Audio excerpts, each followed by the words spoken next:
There was a stat that they kept showing up of the three guys, Horford, Derek White, and Marcus Smart, and they all had like amazing game ones, and they all had like 5 points or something like that in game two. So and guess who called that out ahead of time? Draymond. He said, "Oh, all these guys are not going to hit these same threes again." And guess what?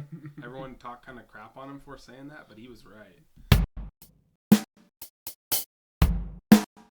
The NBA Finals is currently tied 1-1, and they're leaving San Francisco and headed back to Boston now. It seems like Boston has actually been a little bit better on the road in these big game situations, and they've kind of underperformed at home. It seems like in games that they should have won and closeout situations and stuff like that. I don't know if they're like relying too much on their home crowd or if they get a little nervous. Yeah, I think it's probably a little bit of just kind of where they're at in their careers. You know, they're not like rookies anymore, but they're not exactly veterans either. I think both like very young teams and older teams do pretty well. They can do really well at home. The youth, because they feed off the energy so much and they get like freaked out by opposing crowds. And then the older guys because they want to be home with their families, you know. But like when you got a team that's kind of all in the like mid-20s and they really can kind of bond going on these road trips, you know, going into a hostile environment and like slaying the dragon or whatever. I think that they can do really, really well on these road games, and I think that's where Boston's at. I think Golden State right now probably likes to be in San Francisco as much as possible. So do you think that how do you think they're going to come out in Boston? Do you expect Boston to have the home court advantage here, or do you think they're rattled after I think they're getting pretty blown rattled. out? Yeah. I mean, I said Golden State in 6, and I'm sticking with that. I think Boston has a pretty good chance to win one of these two in Boston, and then I think that'll probably be it. Yeah, it's really evident when the heart of a champion, right? Everybody jokes about it. I wouldn't say it's the heart of a champion because they both have showed a lot of heart already, but you know when that championship experience comes in that it's tough. You got competitors on both sides, but look down the line of all the finals experience for one team versus the other. It is very one-sided with that. Yeah, like Al Horford, we know he hasn't had any finals experience. He's been playing amazing, but guess what? What happened last game, game 2? He didn't show up. A friend of the show was talking about how there's been a pattern with Horford, how he'll go off for 25 or 30 one game and then have like 2 points in the next game, and that was definitely evident in game 2. He really struggled, and that could have had something to do with the defense too. It seemed like Draymond was playing a lot more legit defense. On the first play of the game, he like swung the ball down, and Draymond wrapped him up for a jump ball. So yeah, I don't think anyone's better at making adjustments in a finals series than Steve Kerr. Yeah.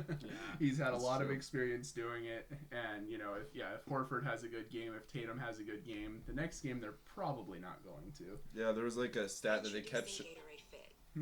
There's this. There was a stat that they. Are you gonna turn that off, Coleton? What are you watching over there? Don't worry about it. It's not family friendly. Just kidding. It's an ad. There was a stat that they kept showing up of the three guys, Horford, Derek White, and Marcus Smart, and they all had like amazing game ones, and they all had like 5 points or something like that in game 2. So guess who called that out ahead of time? Draymond. He said, "Oh, all these guys are not going to hit these same threes again." And guess what? Everyone talked kind of crap on him for saying that, but he was right. And look at the stats. So single game plus minus, right? That's not a very telling stat usually, but Tatum minus 36. I know, I saw that. But she was the only one who could score on their team too. Yeah, you got on the line of their starting lineup. Horford 2 points. Robert Williams, bless his heart, he's playing on one leg. Bless his knee. 2 points. Yeah. Marcus Smart, Mr. Defensive Player of the Year, 1 for 6, 2 points. Jaylen Brown, 5 for 17 for 17 points. So you just go on down the line, and they couldn't really get it done. Meanwhile, Golden State had a rough game from Klay. He was 4 for 19, 1 for 8 from 3 for 11 points. They didn't need him. They won by Jordan 20 Poole points. was too busy hitting half-court shots all of a sudden. That's what I've noticed is that they need Clay or Jordan Poole, but they don't need both every night, you know. And so that's been a huge change for the Warriors this season. Mm-hmm. I mean, obviously getting those guys back at all is one thing, but to be able to have someone where Clay can have a bad game because he's still coming back, you know, and hopefully we'll see him at full strength again someday. He's not there yet, at least not game in, game out. But they've got another guy or two. It kind of reminds me of the 2015 Warriors team where there was a few games in that playoff run where they would get down like 20 points in the first quarter, and it was like, oh my God, is this the end of the Golden State run or whatever? And then Sean Livingston and Mo Spates and Leandro Barbosa would come in and Iguodala, and they would erase a 20-point lead, and then you'd throw Steph and Clay back in, and with a tied game, they hit a couple threes, and they'd suddenly go from down 20 to up 10 or whatever. So having that depth, I think, is very important for the Warriors too. You can't just rely on Steph Curry and Klay Thompson to be hitting threes all game. Before we go away from the stats, one of our esteemed members of this show predicted a certain man by the name of Andrew Wiggins winning Finals MVP. I just want to say, early on, it does not look like that's going to come to pass. Yeah, he's been pretty much a no-show so far. I mean, he had a decent game one, but yeah, he's kind of looking like Timberwolves, Andrew Wiggins right now. He's playing defense. I mean, I'm not going to, discredit that. Jeez, I'm having all sorts of problems. We're not going to discredit that, but 11 points on 4 of 12 shooting is not going to cut it. I mean, I guess it cuts it when the rest of your team's putting up big numbers and you got Kevon Looney going perfect from the field. Didn't need him to be the big scorer. But yeah, Curry is on a mission. He is. As I predicted ahead of time. And if the Warriors win, Curry's getting it. Wait a minute. Didn't you predict that the Finals MVP was going to be Chris Paul or Giannis Antetokounmpo? Nobody has an answer for Giannis. Put it in print. He's the best player on the planet. Nothing can stop him. That's what I remember. Chris Paul. That's what I remember. But then the last and most important, arguably, besides Curry, piece of the puzzle, Draymond. That guy's kind of instigator or intensity. It's probably a little bit of both. It's definitely both. He's kind of interesting. He will go out there and suit up for an NBA game, and then guess what? Right after the game, he gets on his podcast and just kind of breaks down the game for us. You should play a little bit of that. You were playing that for us earlier. That's funny stuff. Only Draymond can do this. This is Draymond doing Draymond things. His show, the Draymond Green Show. Draymond, if you're listening, join us. We'd love to have you on. We got a seat for you over here, Draymond. Yeah, hang out with the bobblehead. Here's a little intro from his show. I think it's kind of funny that he can just talk. Keep in mind, this was like a few hours after the game. For sure. Everybody, welcome back to the Draymond Green Show, recording this late Sunday after we tied the series up 1-1. We responded as I said we would, as I thought we would. That's what championship teams are made of. You have to respond when things don't quite go your way, and we did. So let's get right into that. The dub. I mean, I love that. I'm here for it. That's so funny. So much better than a press conference, right? Like, he can just go off and say whatever he wants to say, and he is right. I mean, they're at the top of the hill for a reason, but it's a little funny to me. Yeah, it's just the the world changing. It's just a sign of that. I mean, these guys all have so many media outlets now. Not only social media. I mean, they've been tweeting after games for a long time, but now they can actually reach like a huge audience with their voice.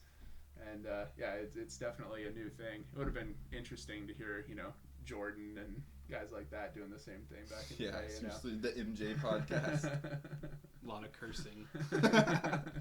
Maybe some gambling tips. I was just about to say.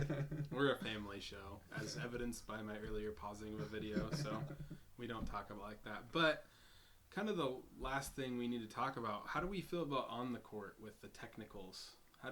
Where do we lean on that? Draymond obviously is a very excitable guy. Yeah. He gets involved. There's a couple of things that upset me a little bit with this. I'd like to see the best players on the floor, obviously, but the two things that kind of bugged me a little bit is the double standard as far as like the players who Yes. never talk versus the players that Yes. talk every possession. Draymond has a long leash. I know that annoys me Way to no too end long. that like some guys will get teed up for like saying the first thing all game and he'll just talk and talk and talk because he like already has a technical. He almost has like this shield around him for the rest of the game or whatever.